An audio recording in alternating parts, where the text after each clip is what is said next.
about... I'm listening. No, I don't speak to people who are doing something at the same time. No, I'm listening. Shabir, Are you sure? I am. Okay, I'll carry on then. Yeah? You see, taking notes as you not a problem. You see, because I know that as a Christian, from Genesis to Revelation, you must accept everything. Okay? So, when it tells you that you must keep your oaths no matter what, yeah? In your conversation, I think it was with Shamsi, yeah? You made it very clear that, look, you are told to deceive, yeah? Because you referred to Surah 3, okay? This goes to the heart of what you are saying, because I'm not only talking about oaths, yeah? Let's, like I said to you, let's cut the chase. Let's look at what one basis can demolish the whole edifice, okay? So I would say to you, look, if I was looking at the Bible, okay, and you tell me that you must keep your oaths no matter what, yeah? I would suggest to you that, look, as human beings, the Creator gives us the guidance, and the guidance is for our benefit, not for the benefit of the Creator. Unless you believe that God can come down as a man, that's a different issue. Okay? So I would ask you, Arul, if I were to tell you that, look, the agreement or the oath, yeah, especially in the context of Surah 66 that you brought up, and you are aware of it because of what had happened between the Prophet and the wives. Okay? In certain circumstances, if me and you have an agreement and you breach the agreement, am I entitled to nullify it? Is that rhetoric question? No, I'm asking you. So now is it my chance? No. And you see, I said a conversation. And in a conversation, like when you asked me a question, I answered and then I proceeded. Yeah, and you proceeded also. 1 second, Arul. Please you go on. No. No.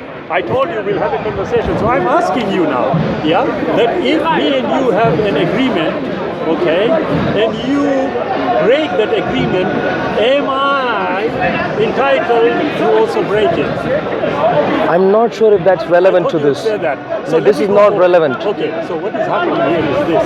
If I were to say, look, according to my understanding of the Bible, right, the Creator, according to the Bible, in fact the contents are replete with the Creator himself being quite deceptive, yeah, him deceiving. Forget about human beings. Now, I would ask you that, look, I've given you the explanation about the verse you brought up. The 2 Samuel one, I'm saying to you, look, if I were to kindly ask you to go to the book of Ezekiel, chapter 14, verse 9. If you can go to that and let us read it so that we know where we are. If you can just please. Yeah? I'll hold it for you. So I'm assuming somewhere down the line you're going to reconcile the attributes that we just spoke about. Somewhere down the line. Yeah. Ezekiel 14:9. Ezekiel 14:9. Yeah.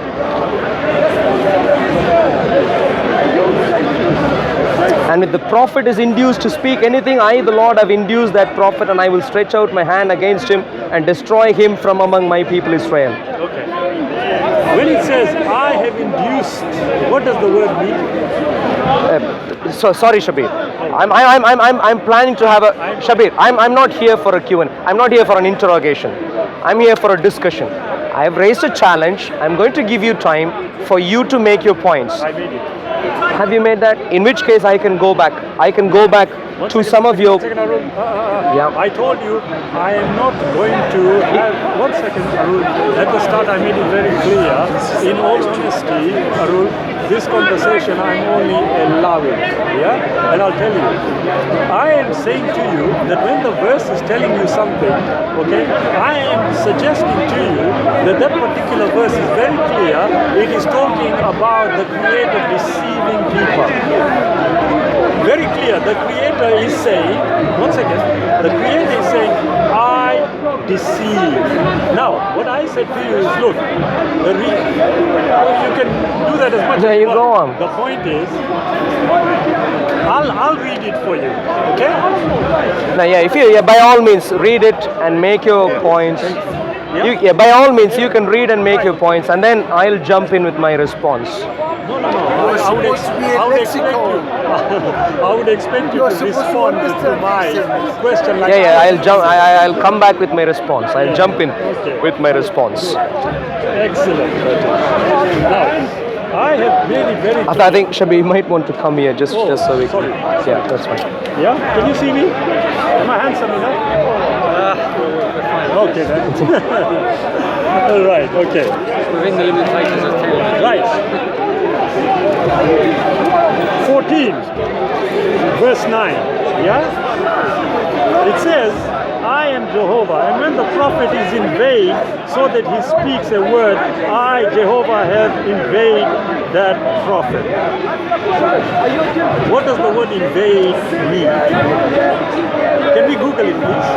No, The word Shabir. inveigled. Shabir. One second. Shabir. Arul, look. I think what you need to understand, in a conversation, Arul, you have your way of doing things. Let me have mine. Don't impose on me. All I'm saying to you is, look, the whole basis, and I did say that, the whole edifice can be demolished if I can prove to you, using only one verse, that the Creator of the Bible deceives. Then if that, one second. If that is the case, then anything you subsequently say has to be justified in the context. I'm talking about keeping oaths. Let me finish. Keeping oaths. Let me finish. Shabir, talking about keeping oaths. What does it say? Persuade someone to do something by means of deception. Shabir.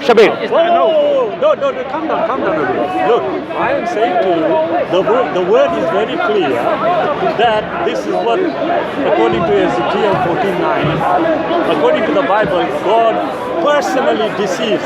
Now, in one of the videos, you made it very clear to whoever you're speaking to that when they refer to Jeremiah, oh no, it wasn't God directly deceiving. Well, this Shabir, I'm willing to have a long conversation with you about deception. I'm willing to have that. But today, not that. We're talking about keeping oaths. Arul, you are Simple. Arul. No. Sticking to your word. Simple. Listen. You said to me, you've come with an agenda of what the discussion should be. I said to you, look, are we going to include the whole of the Bible? Yes, we are going to include it. Now, how I'm making the point, and I made it clear to you, that look, when it comes to the ideas of deception, breaking of oaths, etc., They're not the same. One second. Two different things. If I can finish. For you to use the Bible is virtual suicide, respectfully. Now, why I'm saying that I'm using this verse, as I told you, you see, when you talk about oaths, yeah, these are legal elements, okay? I will give you an example, and I want you to follow this through, yeah? The rabbis, okay, collectively establish 613 commandments, okay? 248 were positive, 365 negative. Out of that, number N294, it says, according to their understanding of the Torah, very clearly they say that if a person commits a sin under duress, they are not to be punished. That they have gleaned from the Bible. The question I would ask is, if their understanding of the Torah is that if you commit a sin under duress, it is not to be considered a sin. If you are forced to lie, according to them, you don't get punished. Now, I'm saying to you, if you use the Bible to try and justify how just, for want of a better word, the Creator is, then you are committing virtual suicide. Now, I'm asking you, according to Ezekiel 14:9, you talk about oaths. I'm suggesting to you that the very being that allegedly is telling you to keep your oaths is himself, I'm using the word himself, telling you that he deceives people. Now, I'm asking you, Arul, a simple question. According to Ezekiel 49, if you agree with me that yes, the Creator is saying he deceives, then anything else that he says has to be taken with a pinch of salt. Do you agree? Shabir, is it my turn now? Good, thank you. Shabir, I thank you very much that in the 5 minutes or maybe 10 minutes of your response, I do not see, apart from the last half a minute or so, I don't actually see a proper response to the point that I raised, which is keeping oaths. Duress is the only explanation I saw there, nothing else. And you, of course, because you couldn't answer the question I am raising, you're going all over the place, bringing in the idea of deception. I'm willing, by the way, I'm very, very willing. I had that with Shamsi the other day. I'm willing to have a debate with you, Shabir, on deception, Islamic Allah versus Yahweh. Very, very open. Let's do that maybe next time you're here. Let's try and do that. But that is not the point of conversation here. Muhammad with his wives, no duress involved. Even if you think duress is an excuse, here we're talking about his wives, no duress involved. The point was about a simple oath, and Muhammad, Allah, I'm assuming you would think, Allah doesn't go through duress from anyone, and therefore I'd expect him to uphold a superior moral quality, which he doesn't seem to. He legally sanctions absolution from oaths, which is something which Yahweh does not do, even if it means a few people are going to die. Gibeonites, the point I raised, the point was Gibeonites, Canaanites were supposed not to be touched purely because an oath was given. Now let me go back to a few points you raised. Thankfully, Shabir, quite early in the conversation, thankfully, you said we could end the conversation here, because you said obviously Islamic Allah is different from the Bible. The only Shabir, no, you're not supposed to. Shabir. No, Arul. Okay, let you speak and then start. Do not put words into my mouth which I have not said. You did that with those two brothers. I noticed. One second, Arul. Yeah, viewers would notice again, Shabir, the point you made. Look, the viewers, I appreciate and I respect the viewers, whoever they may be. But what you are doing is being very conniving, and that is not very Christian-like. Okay? Let me say, Shabir, you are not my judge here. Let's get back to my turn. My judge. Let me say what I. And I never judged you. I let you make your point when you were making points. I said to you at the start, I want a decent conversation. You are making too many snide remarks, and I am aware of them. One second, Shabir. Let me finish. I don't come here to have these kinds of banter. I come here to have a reasonable conversation. Now, you must understand something you seem to not be able to understand. If I have given my response... Yep. You then wait for me to speak. 1 second, no. When I have given my response, it is entirely your decision to say whether I answered it or not. However, after I have given my response, I asked a question. That is what you should respond to first before you go on to your other point. That is what you are dictating. That is not true. It's only Shabir, I let you speak. Can I speak now? It's my turn. You just seem to be offended. No, I'm not offended. So, I just think you're being very conniving. Thank you. Let everyone judge. Let people judge, and let an overall God judges overall. Shabir. Are you doing this for the people of Earth? Shabir. Come on. Why did you bring the cameras? Eh? Why did you bring the cameras? Why did you wait for the cameras? Because I want people to listen. You don't seem to want to do that for some reason. I don't know why. But in a reasonable way. Shabir. Let's not do these. We don't. I mean. Right. Can you just go ahead?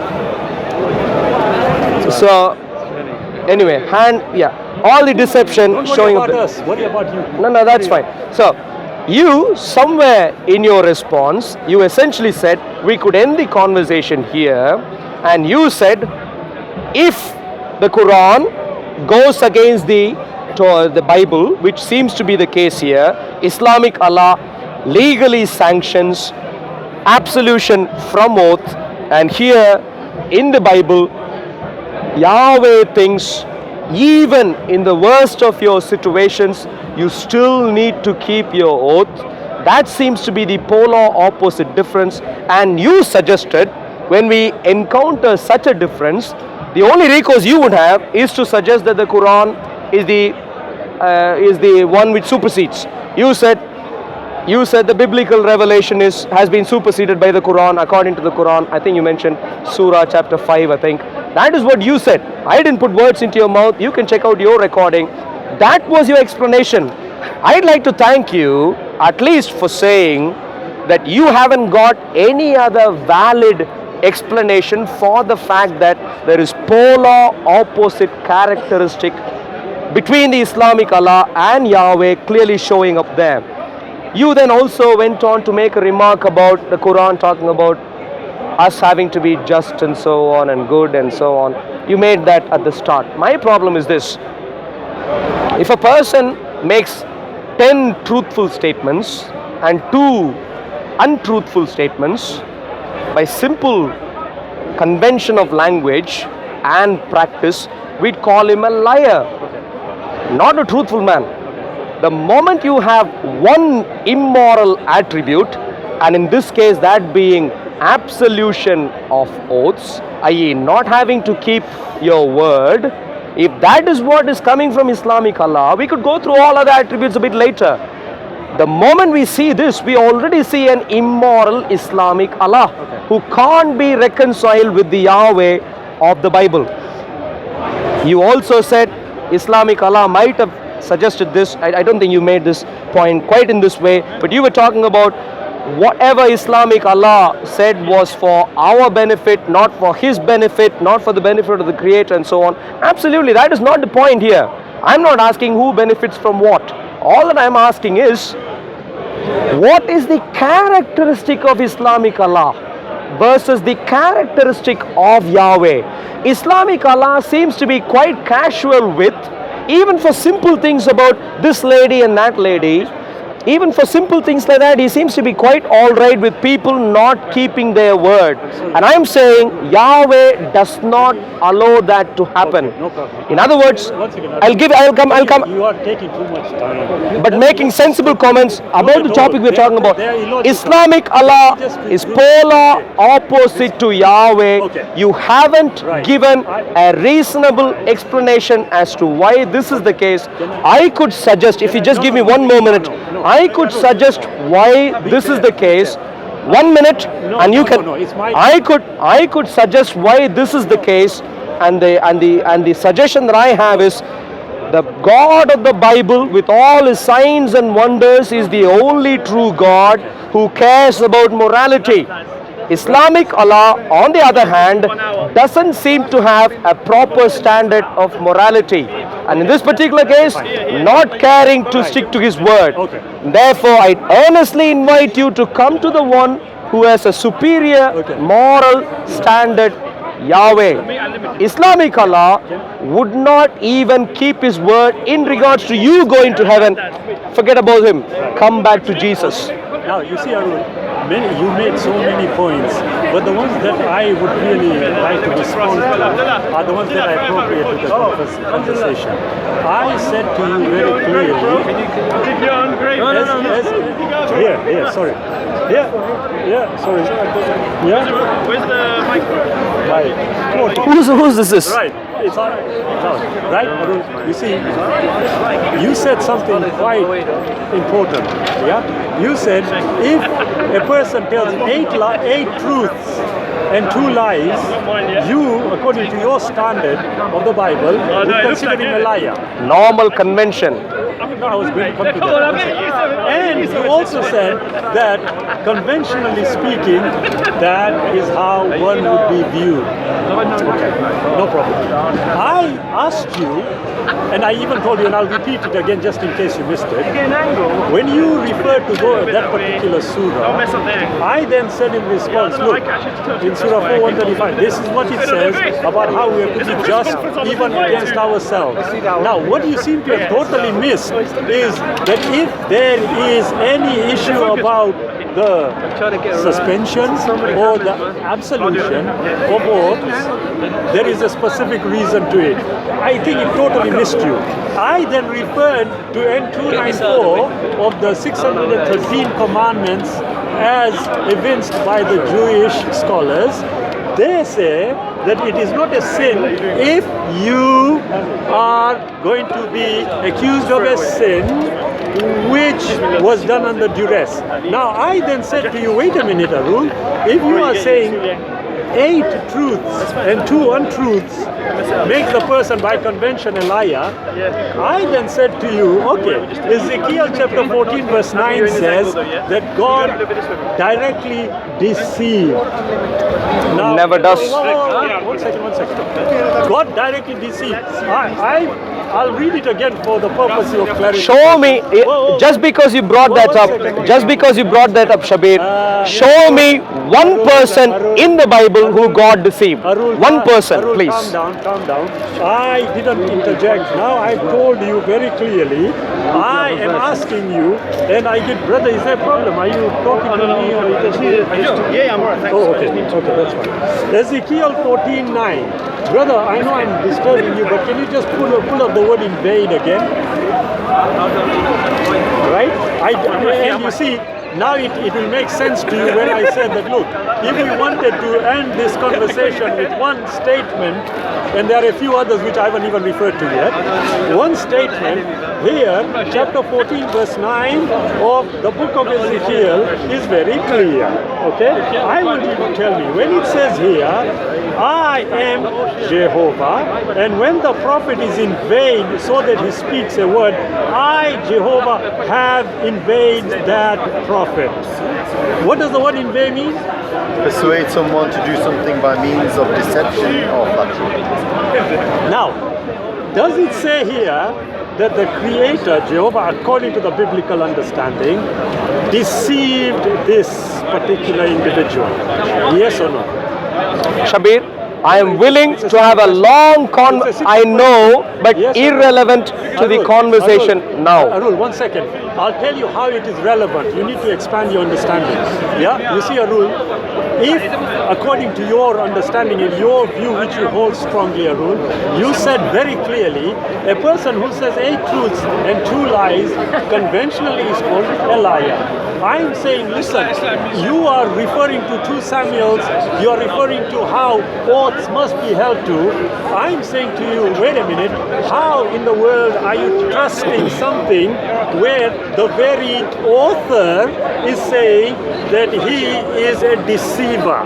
Now, I'm asking you a simple question. According to this verse, Arul, does it say God deceived this person? Yes or no? Shabir, is that your turn? No, I'm asking first, and then I can go forward. Yes or no? Is it saying... My response, Shabir, is clear. Yahweh of the Bible, I have read my Bible carefully, right through, and I can challenge you, God of the Bible does not deceptively act.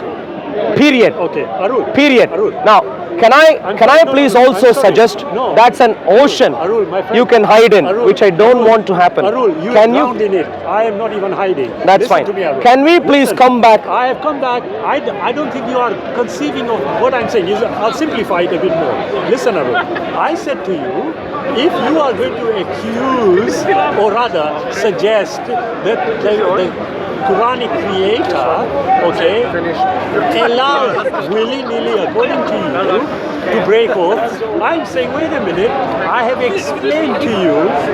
Are you familiar with the 613 commandments as evinced by the Jewish scholars? Are you familiar with them? I am. You are. So in 294, where it says very clearly, one second, where it says very clearly that, look, if a person sins under duress, they are not to be punished. Now, you see, Arul, you need to expand your thinking. What I mean by that is that there are going to be reasons or certain actions that are going to be undertaken by people which were forced on them. So, for example, if somebody forces you or puts you under pain of death to deny the Creator, and you deny the Creator, are you found guilty according to N294? The answer is no. I know you will not respond. Okay? Now, I'm asking you a simple question, Arul.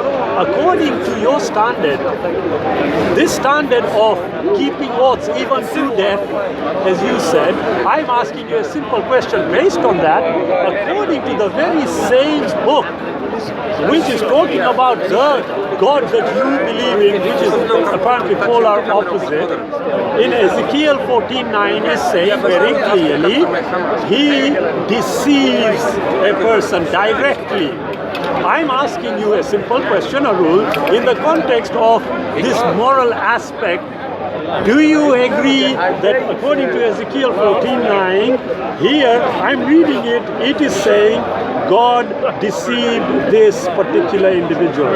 Yes or no? Which individual?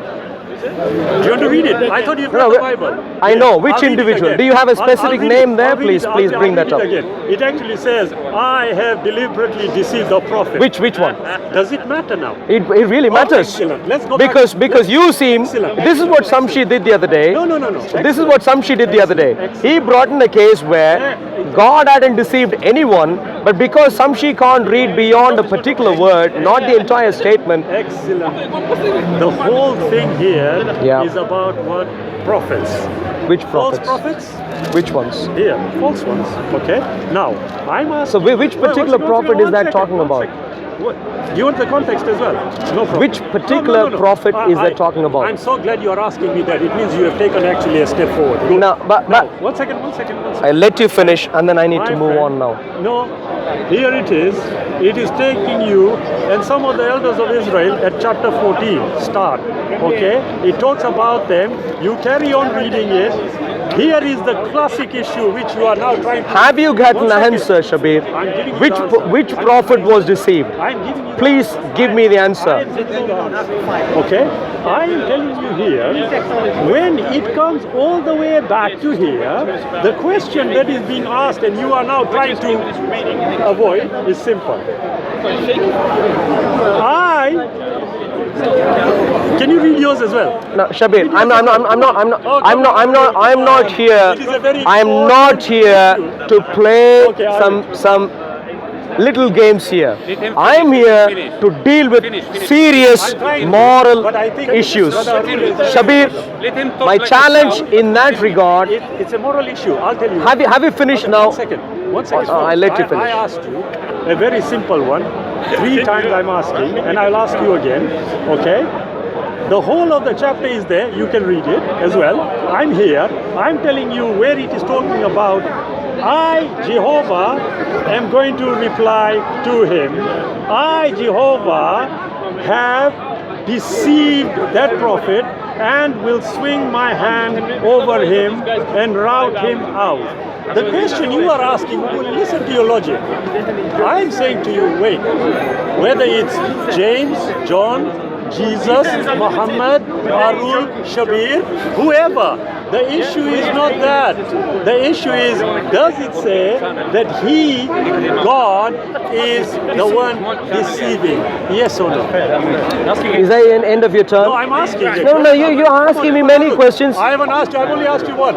Does it For say how here- long? Does it say here? Because you're not For how answering. long? You keep going all over. No, you make your points and then let me respond. Please, Arul, Shabir. you have been accustomed to having these kinds of discussions. I don't have discussions like this. I said a conversation, and part of the conversation is that when a question is asked, like you had asked me, I responded to it. I never asked you such questions. I presented to you a case for you to respond back. Okay, I'll tell you what, in 2 points. Number one, I gave you a very clear indication of what the Creator is saying to us.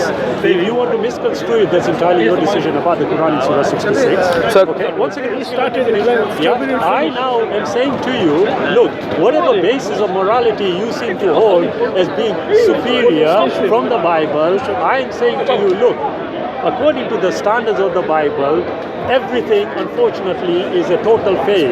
Why? Because this verse here, which again you still are resisting and coming out with prophet that, no, the issue is not who the person being, who the person being addressed is or ought to be. The issue here is a simple one, and I'm going to ask you one last time, and I hope you have the courage to answer. It says here, I, Jehovah, have deceived that can you get the prophet. definition again, Now, please? can I ask Please. you, one second, can I ask you, do you agree that here it says that Jehovah deceived? So, Shabir, the definition he brought up before us, persuade, not deceive, persuade to do something. That's the definition, not deceive. Persuade to do something by means of one of two things, according to this definition, one of two things. One of them is deception and the other one is flattery. That is the definition here. Now if you want to run, now excuse me, Shabir, I am now answering. Before, I'm not saying anything. good, thank you. If you would listen please. I'm listening. My point is I this. can do two things My at the same the reason the reason I asked you for the name of the prophet there is not because I wanted to find who you think Yahweh was deceiving, but rather my point was because we disagree on the definition, on the meaning of the statements that you are reading, I wanted us to go through the illustration of the example for us to clearly see Yahweh of the Bible does not deceive. There was a particular case I had a discussion with Samshi, where the illustration involved false prophets, Yahweh himself, true prophet and a king. If you take every single entity involved in that conversation, which Samshi thought God was deceiving, none of them was deceived. Every single one knew that a lying spirit had gone out with lies and had spoken to false prophets. Every single one of them knew. No deception involved. Samshi could not even read the context entirely. He was sticking to one word here, one word there. And that seems to be what you are doing there. And that is where I wanted an illustration. Anyway, my point is this. The explanation you have given, what I wanted to discuss about today was about keeping oath. And the point there is Yahweh of the Bible sticks to his word no matter the cost. Arul. No matter the cost. Sorry, Islamic Arul, Allah, are you saying, Islamic come Allah, on, you are not being fair now. Islamic Arul, Allah on the other hand, Arul, let's go back to the word. Surah 66 verses 1, 2, 3, if I could read. Let's go O back to Prophet, what today- why prohibit you that which Allah has made lawful for you, seeking to please your wives? What duress is involved here? No duress is involved. I'm not saying under duress you can lie. I'm not saying under duress you can break your oath. I'm not suggesting that at all. Yahweh never suggests that to happen. But all that I'm saying is purely because you brought duress into the picture, I'm just clarifying to you clearly there is no duress involved. This is a domestic issue between a man and a couple of his wives. That seems to be the problem. No duress involved unless you're going to suggest Aisha threatened to kill Muhammad or some other wife of Prophet Muhammad threatened to kill him. If that is what you're going to suggest, that's fine. Allah has made lawful for you, legal for you, absolution from your oaths, and Allah is your protector. And it goes on to say, when the Prophet confided a fact to one of his wives, and when she afterwards divulged it, and Allah informed him of it, he made known part of it and passed over part. And the point here is, if you both turn to Allah repentant, what is repentant according to him? Not having to keep your oath is repenting. To me, that's a weird definition of repentance, and that is a weird moral character which is of God. And therefore, my suggestion, Shabir, is instead of you